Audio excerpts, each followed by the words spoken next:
Misteri-misteri ini dimulai seperti hari biasa, namun berubah menjadi pencarian tanpa akhir untuk jawaban saat kami dengan putus asa mencoba menelusuri kembali langkah-langkah orang-orang yang hilang.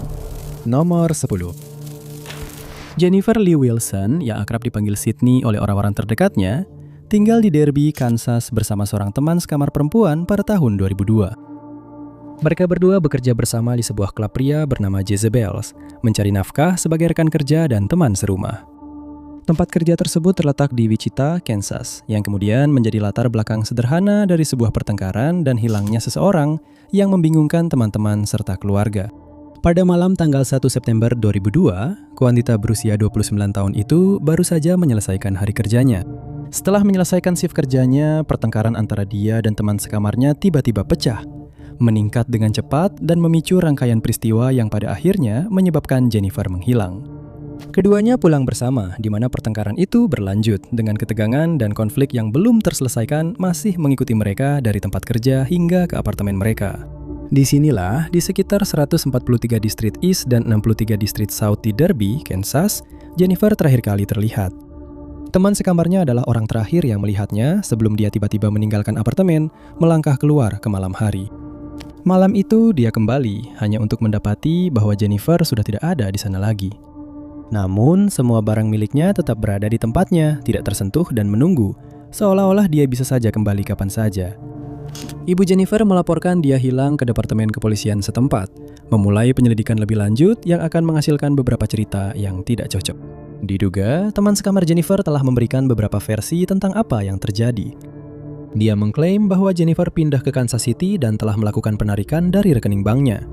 Dua cerita berbeda juga muncul tentang Sydney. Tidak ada satupun klaim yang dapat diverifikasi oleh para penyelidik. Teman sekamar tersebut belum disebut sebagai tersangka. Pihak berwenang meyakini bahwa ada unsur kejahatan dalam kasus hilangnya ini. Jennifer digambarkan sebagai perempuan Kaukasia dengan rambut merah atau coklat kemerahan dan mata biru. Tinggi badannya antara 5 kaki 5 inci hingga 5 kaki 9 inci. Pada saat dia menghilang, berat badannya sekitar 125 pon. Jennifer dikatakan memiliki beberapa bekas luka, termasuk satu di punggungnya dekat pinggang, satu di bawah dagunya, dan satu di punggungnya akibat pengangkatan tai lalat. Dia memakai lensa kontak dan ukuran sepatunya 7,5. Jennifer diketahui memakai cincin emas di jari telunjuk kiri dan satu lagi di jari manis kanan. Tidak diketahui apa yang dikenakan Jennifer saat dia menghilang, meskipun dia biasanya mengenakan sweatshirt dan topi baseball. Informasi terkait kasus orang hilang ini dapat diarahkan ke kantor Sheriff Sedgwick County di 31666 05300. Tips anonim juga dapat dikirimkan secara online ke FBI. 04S 327 nomor 9. Daniel Harold Mutcheler masih remaja ketika dia pergi berperang. Pada usia baru 17 tahun, dia bergabung dengan Marinir Amerika Serikat dan bertugas di garis depan selama perang di Vietnam. Pengalaman menjadi sangat muda dan menghadapi pertempuran mengubah dirinya selamanya. Sekembalinya ke kota Saginaw, Michigan pada tahun 1970, Daniel menceritakan secara rinci kengerian yang ia alami selama pertempuran. Keluarganya melaporkan bahwa dia tidak pernah sama lagi setelah itu. Pada hari Natal di Algeria, Michigan, mereka mengucapkan selamat tinggal tanpa mengetahui bahwa itu mungkin adalah yang terakhir bagi mereka. Bukan hal yang aneh bagi pria berusia 31 tahun yang dijuluki Spider-Man ini untuk kehilangan kontak dengan keluarganya. Mereka tahu bahwa dia sedang mengalami masalah mental dan sering menarik diri dari lingkungan sekitar. Namun pada bulan Februari 1982, mereka menyadari bahwa Daniel belum mengambil cek tunjangan disabilitasnya dan mereka langsung merasa khawatir. Dia sangat bergantung pada cek ini untuk bertahan hidup dan diyakini itu adalah satu-satunya penghasilannya saat itu. Keluarganya segera melaporkan dia hilang kepada kepolisian setempat, tetapi tidak ada rincian penyelidikan terkait hilangnya veteran tersebut yang diungkapkan. Tanggal hilangnya Daniel secara resmi tercatat sebagai 1 Februari 1982, meskipun tanggal pasti kontak terakhir tidak diketahui. Menurut orang-orang terdekatnya, terutama saudara perempuannya Charlotte Hardy, Daniel adalah orang yang lucu, supel, peduli, dan penuh kasih sayang. Kepribadian yang hilang akibat perang. Menurutnya, keluarga telah mencari di seluruh Saginaw, namun tidak menemukan jejak pria yang hilang tersebut. Setelah kepergiannya, Daniel tidak meninggalkan petunjuk, catatan, penjelasan, maupun jawaban atas banyak pertanyaan yang belum terjawab. Pada saat dia menghilang, Daniel memiliki rambut panjang berwarna coklat kemerahan, janggut penuh, dan mata coklat. Tingginya sekitar 6 kaki 2 inci dan beratnya sekitar 200 pon. Dia memiliki tato di lengan bawah kanannya yang bertuliskan Korps Marinir nomor 2 40376. Informasi mengenai keberadaan pria yang hilang ini dapat disampaikan ke Kepolisian Saginaw di nomor 989 759 1255.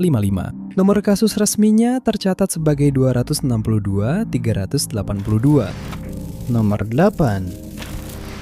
Pada usia 16 tahun, Judith Ramona Valos meninggalkan rumahnya di Bronx yang ia tinggali bersama keluarganya dan pindah ke Edgewater, New Jersey. Meskipun usianya masih muda, ia menyesuaikan diri dengan lingkungan baru dan bekerja untuk menghidupi dirinya sendiri. Ia tetap bekerja di sisi barat Manhattan, secara rutin bepergian antara New Jersey dan New York untuk memenuhi tanggung jawabnya. 3 tahun kemudian, pada tahun 1993, di usia 19 tahun, ia melahirkan seorang putri saat tinggal di sebuah rumah di River Road. Pada tahun yang sama, Judith menjadi subjek sebuah kasus yang tak dapat dijelaskan dan membuat komunitas merasa khawatir. Peristiwa-peristiwa yang terjadi pada tahun 1993 akan mengubah hidupnya dan kehidupan orang-orang di sekitarnya. Pada tahun itu, ibu muda tersebut menghilang. Dia terakhir kali terlihat di daerah Jalan 30 antara ke-10 dan ke-11 Avenue di Manhattan, New York pada tanggal 3 Maret 1993. Dia tidak pernah kembali ke rumah dan tidak pernah menghubungi siapapun. Tidak ada yang pernah mendengar kabar darinya sejak itu. Tanpa jejak dan tanpa petunjuk tentang apa yang terjadi, kasus ini menjadi dingin dan untuk sementara nama Judith terkubur di antara ribuan nama lainnya. Namun pada tahun 2022, kasusnya kembali mencuat ketika Satuan Tugas Investigasi Pembunuhan Pantai Gilgo mengunggah profil Judith ke database 6 Namus. Keputusan itu diambil setelah para penyelidik mengetahui bahwa Rex Heuermann yang bertanggung jawab atas kematian 3 wanita dalam kasus Pantai Gilgo bertemu dengan beberapa korbannya di kota New York. Pihak berwenang tidak mengonfirmasi apakah mereka percaya bahwa dia adalah korban kejahatan ini, dan juga belum ada orang yang menjadi perhatian atau tersangka yang disebutkan dalam kasus hilangnya Judith. Keadaan seputar kasusnya tetap tidak diketahui, dan kasus ini telah diklasifikasikan sebagai terancam dan hilang. Judith Valos digambarkan sebagai perempuan Hispanik dengan rambut coklat alami dan mata hazel. Pada saat menghilang, rambutnya telah diwarnai menjadi pirang terang. Tingginya 5 kaki 4 inci dan beratnya sekitar 110 pon pada saat itu. Dia dikatakan memiliki tato di paha kanannya berupa gambar seorang wanita yang bersandar pada tiang lampu.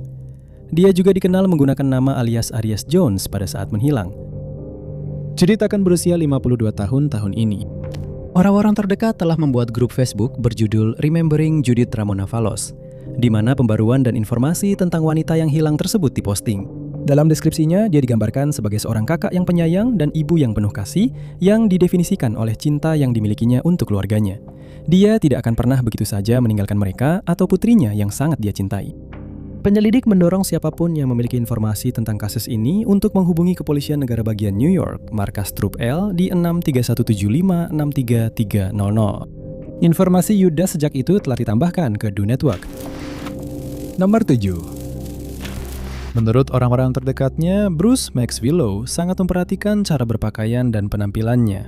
Dia selalu ingin tampil sebaik mungkin dan memberikan kesan yang tepat, dengan hati-hati menjaga penampilannya di tempat umum. Dia memiliki pengalaman sebagai juru masak dan bartender, yang memungkinkannya bertemu dengan banyak orang yang berbeda. Di waktu luangnya, dia menikmati sesekali bermain bingo, yang kemudian menjadi hobi rutinnya.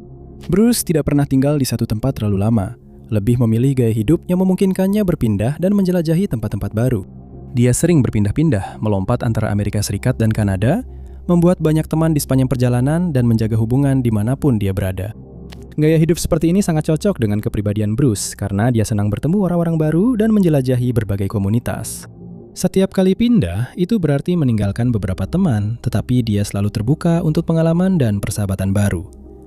Namun, kemanapun dia pergi, Bruce selalu menjaga komunikasi. Itu berlangsung sampai tanggal 5 Februari 1991. Pada hari itu, sekitar pukul 1.15 pagi, pria berusia 30 tahun itu terakhir kali terlihat di sekitar persimpangan Sheridan Avenue dan 14th Street di desa Elmira Heights, New York. Sejak saat itu, tidak ada yang melihat atau mendengar kabar darinya lagi. Bruce dikabarkan tinggal di Big Flats, New York sebelum dia menghilang. Dia dikenal suka bermain bingo di daerah itu dan sering mengunjungi bar serta klub lokal. Ketika dia menghilang, Bruce meninggalkan semua barang pribadinya. Dia tidak membawa pakaian tambahan dan hanya memiliki sedikit uang. Dia tidak diketahui membawa barang-barang identitas pribadi apapun bersamanya.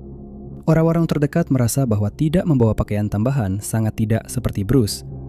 Dia tidak akan sembarangan memakai pakaian apapun. Dia sangat pemilih soal apa yang dia kenakan, jadi sangat tidak seperti dirinya jika meninggalkan pakaiannya.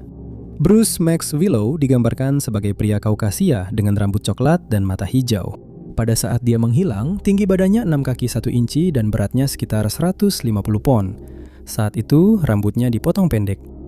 Saat ini, pria yang hilang tersebut akan berusia 65 tahun. Kasusnya masih aktif, dengan pihak berwenang menunggu satu petunjuk yang akhirnya akan mengakhiri misteri yang telah berlangsung selama puluhan tahun ini. Informasi mengenai keberadaan individu yang hilang ini dapat disampaikan ke Markas Polisi Negara Bagian New York Troop E di 5853984-100. Nomor kasus agensi tercatat sebagai EHOR 91195. Selain itu, pelapor dapat menghubungi Polisi Negara Bagian New York di 6077398796. Nomor 6. Jerry Francis Yale yang berusia 54 tahun adalah mantan penduduk Hopkins, Montana, dan pada tahun 1994 dia tinggal di Oklahoma City, Oklahoma. Tidak banyak yang diketahui tentang kehidupan pribadi atau sejarahnya. Ceritanya dimulai pada tanggal 14 September 1994 ketika dia meninggalkan Oklahoma City untuk mengunjungi bibinya di Ardmore, Oklahoma. Saat berkunjung ke rumah bibinya, Jerry menyatakan bahwa dia ingin menata unit penyimpanan di Lone Grove. Dia meninggalkan rumah bibinya, menuju ke fasilitas penyimpanan, lalu memutuskan untuk menemui seorang temannya yang juga tinggal di Ardmore. Dia memberitahu temannya bahwa dia berencana kembali ke unit penyimpanan di Lone Grove untuk mengatur beberapa barang. Setelah itu, dia berencana pulang ke rumah. Namun Jerry tidak pernah kembali ke rumah. Setelah meninggalkan rumah temannya hari itu, tidak ada seorang pun yang melihat atau mendengar kabar darinya lagi. Beberapa hari setelah dia dilaporkan hilang, kendaraan wanita tersebut ditemukan. Dia mengendarai Lincoln Mark VI putih tahun 1989 yang ditemukan ditinggalkan di tempat parkir Walmart di North Commerce Street di Ardmore. Kendaraan tersebut dan lokasinya tidak memberikan petunjuk lebih lanjut tentang keberadaan Jerry. Tidak ada indikasi tindak kejahatan di dalam atau sekitar kendaraan tersebut, yang justru semakin membingungkan para penyelidik dan keluarganya. Kurangnya petunjuk membuat kasus ini tidak mengalami kemajuan dan segera dimasukkan ke dalam daftar kasus dingin lainnya, menunggu satu informasi kecil yang bisa membawa para penyelidik kembali ke kasus ini. Keluarganya dan orang-orang yang peduli padanya terus berharap mendapatkan jawaban. Namun berlalunya waktu justru membuat situasinya semakin sulit. Wanita yang hilang tersebut digambarkan sebagai perempuan Kaukasia dengan rambut coklat dan mata hijau. Tingginya sekitar 5 kaki 2 inci dan beratnya sekitar 115 pon. Kedua telinganya ditindik. Detail-detail ini dibagikan kepada pihak berwenang dan masyarakat dengan harapan ada seseorang yang mungkin mengenalinya atau mengingat pernah melihatnya. Jerry Yale terakhir kali terlihat mengenakan kaos putih lengan pendek yang mungkin memiliki logo Dr. Pepper di atasnya. Kaos tersebut dipadukan dengan celana jeans biru, cincin berlian, dan sebuah jam tangan. Dia juga dikenal sering memakai beberapa cincin besar lainnya, meskipun tidak diketahui apakah dia mengenakannya pada hari dia menghilang.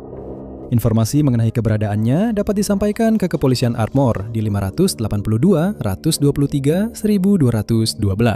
Nomor kasusnya adalah 940-30259. Kasusnya masih belum terpecahkan hingga hari ini. Jerry berusia 54 tahun saat dia menghilang, dan hari ini dia akan berusia 86 tahun. Nomor 5. Pada tahun 1995, Rory Neil Shoemaker berencana pindah bersama ibunya ke Montana. Ide mereka adalah pindah dari Everett, Washington untuk mencari kehidupan yang lebih baik di tempat yang berjarak beberapa jam dari sana. Keputusan untuk meninggalkan Everett tidak diambil dengan mudah, karena itu berarti meninggalkan komunitas yang sudah dikenal dan memulai semuanya dari awal lagi. Pada tanggal 1 September tahun itu, pria berusia 34 tahun tersebut sudah berkemas dan siap untuk kepindahan besar itu. Dia telah mengatur barang-barangnya dan membuat semua pengaturan yang diperlukan untuk memastikan transisi yang lancar bagi dirinya dan ibunya. Namun, dia memilih untuk tinggal satu malam lagi untuk berpamitan dengan teman-temannya sebelum pindah. Ingin menghabiskan waktu lebih banyak dengan orang-orang yang dia sayangi. Hari itu, dia terakhir kali terlihat meninggalkan rumah orang tuanya di Everett sebelum pergi untuk bertemu dengan teman-temannya. Dia berniat untuk menikmati satu kenangan terakhir bersama mereka sebelum memulai babak baru di negara bagian yang berbeda. Tetapi malam itu menjadi kali terakhir siapapun melihatnya. Mereka semua telah sepakat untuk berkumpul di Red Bridge Campground yang terletak di sebelah timur Granite Falls di Hutan Nasional Mount Baker, Snoqualmie. Dia masuk ke dalam mobil Datsun 210 putih 2 pintu tahun 1979 miliknya dengan Washington 205 AKX. Kendaraan itu memiliki beberapa kerusakan, termasuk penyok di panel depan kiri dan retakan seperti jaring laba-laba di kaca depannya. Salah satu kursinya memiliki pola kotak-kotak hitam dan putih. Satu persatu teman-temannya datang, tetapi pada akhir hari, kelompok itu kurang 1 orang. Rory belum muncul di area perkemahan dan tidak ada yang melihat atau mendengar kabar darinya sejak saat itu. Baik Rory maupun mobil Datsunnya tidak pernah ditemukan. Menurut orang-orang terdekatnya, sangat tidak seperti dirinya untuk menghilang tanpa peringatan. Bahkan jika dia pergi dalam perjalanan panjang, dia selalu menemukan cara untuk menghubungi keluarganya. Rory digambarkan sebagai pria Kaukasia dengan rambut coklat dan mata hijau. Tingginya 5 kaki 8 inci dan beratnya sekitar 240 pon. Dia terakhir kali dilaporkan terlihat mengenakan kaos abu-abu lengan pendek, celana jeans biru, sepatu tenis hitam, dan topi baseball merah. Informasi mengenai keberadaannya atau keadaan seputar kehilangannya dapat disampaikan ke kantor Sheriff Snohomish County di nomor 4253 83839. Nomor kasusnya tercatat sebagai 9515757. Nomor 4. Pada tahun 1998, Whitney Patrice Reddick tinggal bersama seorang teman sekamar di Stone Mountain, Georgia. Pada saat itu, dia bekerja sebagai asisten kantor di Harry Normal Realtors di Buckhead. Dia bercita-cita menjadi seorang aktris. Orang-orang terdekat menggambarkan dia sebagai pribadi yang sangat dapat diandalkan dan bertanggung jawab, yang tidak akan pernah pergi tanpa memberitahu. Namun inilah yang terjadi pada akhir April 1998. Pada tanggal 19 April, wanita berusia 26 tahun itu sedang mengendarai kendaraannya ketika dia mengalami kecelakaan mobil yang parah hingga membuat kendaraannya rusak total dan tidak bisa diperbaiki lagi. Ambulans tiba di lokasi kejadian, tetapi Whitney menolak untuk menerima perawatan medis. Namun diyakini bahwa dia mungkin mengalami cedera kepala. Setelah kejadian itu, dia berbicara dengan ayahnya yang kemudian berkomentar bahwa dia terdengar kebingungan. 3 hari kemudian, Whitney menghilang. Pada tanggal 22 April sekitar pukul 9 malam, Whitney tiba di rumah pacarnya di kompleks apartemen High Point di Young Road, Lithonia, Georgia. Dia mengunjunginya selama sekitar 30 menit, lalu pergi sekitar pukul 9.30 malam itu, kemungkinan untuk pulang ke rumah. Menurut pacarnya, mereka berdua saling berpamitan dan dia pun pergi. Karena kendaraannya rusak parah, Whitney mengendarai mobil sewaan dari Enterprise. Mobil itu adalah Geoprism tahun 1997 berwarna abu-abu lavender, 4 pintu dengan plat nomor Georgia 345 HZE. Dalam beberapa hari berikutnya, wanita muda itu tidak muncul di tempat kerja dan tidak menghubungi keluarganya. Kurangnya komunikasi secara tiba-tiba ini sangat tidak biasa baginya, karena Whitney dikenal sangat dapat diandalkan dan bertanggung jawab, selalu menjaga komunikasi dengan orang-orang yang dicintainya, dan tidak pernah absen kerja tanpa penjelasan. Whitney secara resmi dilaporkan hilang ke Departemen Kepolisian setempat yang segera memicu penyelidikan. Pihak berwenang segera memulai pencarian mereka, mengambil pernyataan dari orang-orang terdekat Whitney dan mencoba menyusun kembali pergerakan terakhirnya yang diketahui. Selama penyelidikan inilah, pihak berwenang mengetahui bahwa Whitney terlibat dalam kecelakaan mobil beberapa hari sebelumnya, bahwa dia menolak bantuan medis dan ayahnya percaya dia mengalami cedera kepala serta terdengar kebingungan. Pihak berwenang khawatir Whitney mungkin menjadi bingung dan memasuki area yang tidak diberi tanda. Selama penyelidikan, tidak ditemukan bukti adanya tindakan kriminal. Tidak ada orang yang menjadi perhatian atau tersangka yang disebutkan dalam kasus ini. Baik Whitney maupun Geoprism tidak pernah ditemukan. Dia digambarkan sebagai wanita Afrika Amerika dengan rambut hitam dan mata coklat. Tingginya 5 kaki 2 inci dan beratnya sekitar 120 pon saat dia menghilang.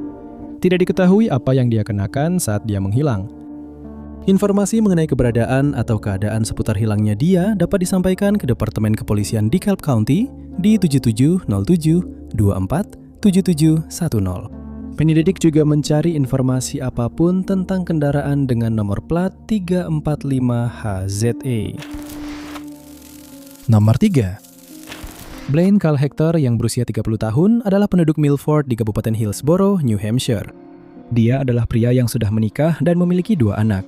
Saudaranya, Wade Hector, adalah seorang spesialis Garda Nasional New Hampshire yang terlibat dalam kecelakaan truk fatal di Arab Saudi pada tahun 1991. Setelah tragedi ini, Blaine dikatakan mengalami depresi dan akibatnya keluar dari kuliah. Pada tanggal 24 Desember 2001, Blaine pergi ke rumah ayahnya untuk menunjukkan sebuah mobil bekas yang ingin ia beli. Namun rencana itu gagal ketika polisi datang ke rumah ayah Blaine. Diduga, dealer mobil tersebut telah menghubungi polisi dan melaporkan mobil itu sebagai mobil curian. Namun, rincian pasti dari kejadian ini belum diungkapkan. Ketika polisi tiba di rumah itu, Blaine melarikan diri dan kabur ke hutan di belakang rumah ayahnya. Sejak saat itu, tidak ada yang melihat atau mendengar kabar darinya lagi. Banyak yang percaya dia akan kembali ke keluarganya keesokan harinya untuk merayakan Natal. Menurut mereka, tidak datang menemui keluarga seperti itu bukan kebiasaannya. Dalam beberapa hari berikutnya, penegak hukum setempat dan polisi negara bagian telah mengerahkan segala upaya untuk menemukan Blaine. Ini termasuk pencarian darat secara luas, helikopter, dan unit anjing pelacak.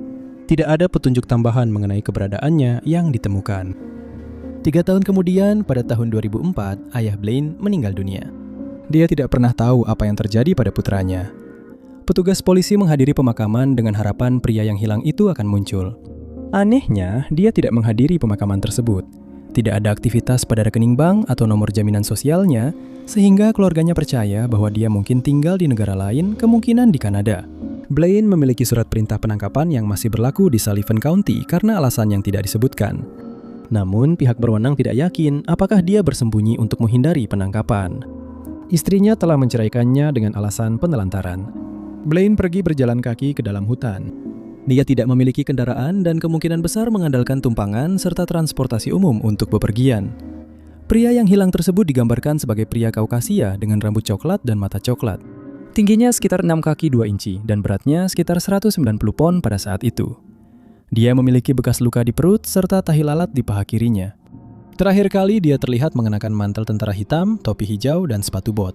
Informasi mengenai keberadaan Blaine Hector dapat disampaikan ke Departemen Kepolisian Cornish di 60354-30535 atau Kepolisian Negara Bagian New Hampshire di 60322-33856. Nomor 2. Lahir pada tanggal 12 Juli 1977, Brandy Nicole Wilson adalah seorang penduduk Colfax, Indiana. Pada tahun 2002, wanita berusia 24 tahun ini tinggal bersama suaminya, Kenneth Wilson, dan 2 putra mereka di daerah pedesaan Colfax. Dia bekerja di perusahaan Donaldson di Frankfort, Indiana, dengan jadwal kerja yang bervariasi di perusahaan tersebut. Sebelum mereka menikah, Kenneth pernah menjalani hukuman penjara selama 10 tahun setelah didakwa dalam perampokan fatal terhadap seorang korban lansia. Dalam kesepakatan pengakuan bersalah, dia dinyatakan bersalah atas perampokan sebagai imbalan atas pencabutan dakwaan pembunuhan. Pada tahun 2002, pasangan tersebut dilaporkan mulai mengalami masalah rumah tangga, yang membuat Kenneth masuk dalam daftar tersangka ketika istrinya tiba-tiba menghilang tanpa peringatan.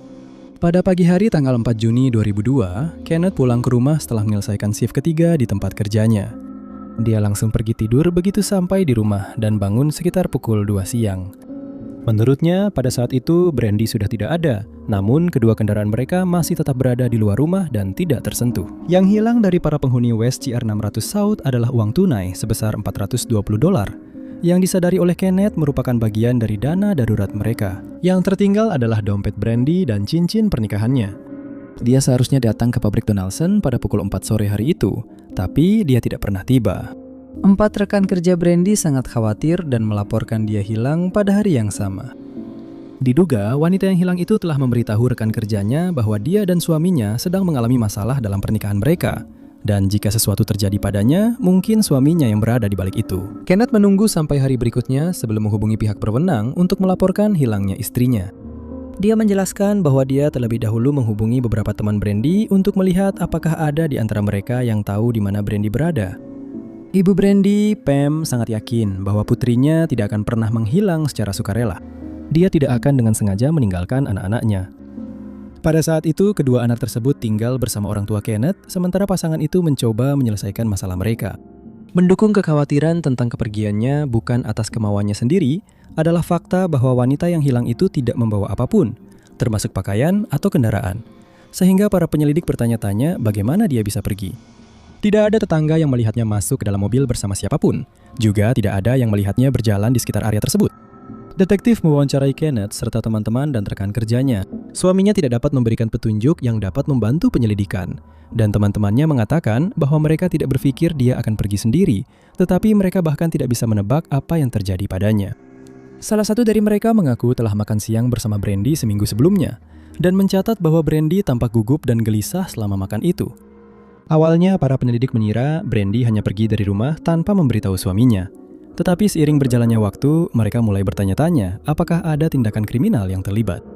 Menjelang akhir pekan, petugas pemadam kebakaran sukarela membantu deputi kantor syerif Kabupaten Clinton dalam pencarian wanita yang hilang tersebut. Pencarian dilakukan di beberapa area di Colfax, namun upaya tersebut tampaknya tidak membuahkan hasil. Helikopter dengan peralatan pencitraan termal digunakan untuk menyisir area tersebut, namun tidak ditemukan apapun.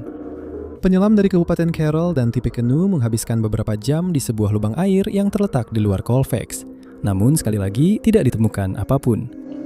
Teman dan keluarga membuat poster orang hilang yang mereka sebarkan di seluruh Frankfurt, berharap ada seseorang yang mengenalinya. Penyelidik menerima beberapa petunjuk dari sejumlah orang yang percaya bahwa mereka telah melihat Brandy setelah dia dilaporkan hilang. Namun, petunjuk-petunjuk tersebut samar dan sulit untuk ditindaklanjuti.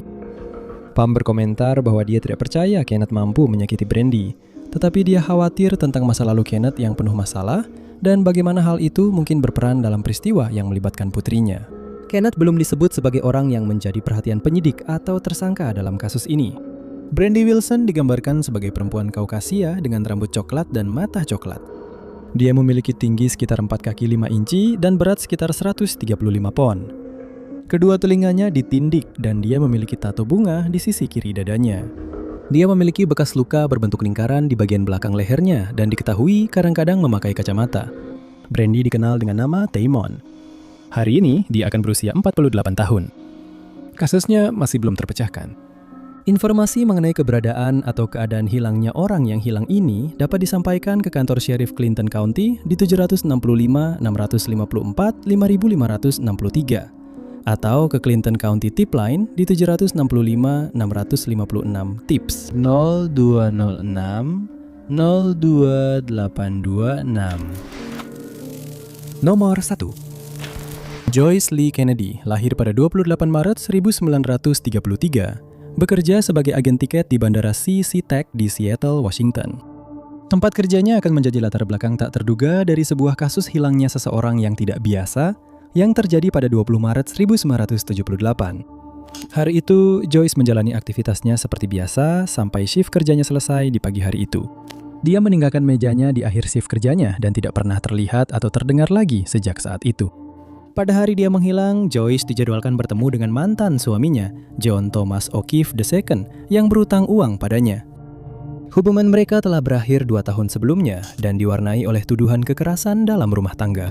Joyce telah meminta saudaranya, Jack Sparks, untuk menemaninya ke pertemuan tersebut sebagai pendamping, tetapi keadaan membuatnya tidak bisa ikut. Hal ini membuat Joyce harus bertemu dengan John sendirian, sebuah kenyataan yang menimbulkan kekhawatiran di antara keluarga dan teman-temannya. Ketika Joyce tidak muncul untuk shift berikutnya dan tidak ada yang mendengar kabar darinya, kekhawatiran dengan cepat berubah menjadi kepanikan. Pihak berwenang mulai terlibat setelah maskapai melaporkan ketidakhadiran Joyce. Ketidakpastian seputar hilangnya Joyce membuat orang-orang terdekatnya dipenuhi banyak pertanyaan yang tak terjawab, dan spekulasi pun semakin berkembang seiring berjalannya waktu. Ketika Joyce yang berusia 44 tahun tidak masuk kerja untuk shift berikutnya, pejabat maskapai Pan American mulai khawatir dan melaporkan hilangnya Joyce ke Departemen Kepolisian setempat. 2 hari kemudian, para penyelidik yang menangani kasus Joyce berhasil menemukan kendaraannya. Mobil itu telah ditinggalkan di tempat parkir di bagian pengunjung bandara. Semua pintu tidak terkunci. Tas tangan dan kuncinya ditemukan di kursi depan, dan tidak ada tanda-tanda bahwa telah terjadi pergulatan. Namun, Joyce tidak ditemukan dimanapun. Pada hari dia menghilang, wanita itu dijadwalkan bertemu dengan seorang pria bernama John Thomas O'Keefe II, yang lebih dikenal oleh banyak orang sebagai Jack. John adalah mantan suami Joyce, dan alasan mereka bertemu adalah agar dia bisa membayar utang yang dia miliki kepada Joyce. Mereka telah menikah selama 4 tahun dari tahun 1972 hingga 1976. Diduga ada kekerasan dalam rumah tangga yang terjadi dalam hubungan mereka. Karena sejarah yang penuh gejolak inilah, Joyce melibatkan saudaranya, Jack Sparks, dalam pengaturan tersebut. Dia dijadwalkan untuk menemani Joyce ke pertemuan dengan mantan suaminya malam itu setelah selesai shift malamnya. Namun, Sparks tidak tersedia, sehingga Joyce terpaksa bertemu dengan John sendirian. Anggota keluarga dan teman-teman sangat yakin bahwa John terlibat dalam hilangnya Joyce, tetapi penyelidik tidak menemukan bukti yang menghubungkannya dengan kejadian tersebut. Dia tidak pernah disebut sebagai orang yang menjadi perhatian penyidik atau tersangka. Salah satu teori menyatakan bahwa John memindahkan mobil ke bagian tamu untuk membuatnya seolah-olah Joyce telah pergi. Namun, petugas tidak menemukan bukti bahwa John berada di dalam kendaraan pada saat itu atau bahwa ada seseorang yang memindahkannya. Lokasi Joyce Kennedy dan keadaan seputar hilangnya dia masih belum diketahui. Tindak kejahatan diduga terjadi dalam kasus ini, tetapi belum ada yang didakwa sehubungan dengan hilangnya Joyce. Joyce digambarkan sebagai perempuan Kaukasia dengan rambut merah dan mata biru. Dia memiliki tinggi 5 kaki 3 inci dan berat sekitar 135 pon. Dia terakhir kali terlihat di tempat kerjanya mengenakan celana panjang warna krem, blus merah, cincin emas dengan berlian, dan kata love terukir di atasnya. Dia diketahui memakai kacamata dan mungkin menggunakan nama belakang O'Keefe. Informasi mengenai hilangnya Joyce Kennedy dapat disampaikan ke Port of Seattle Police Department di nomor 206-787540.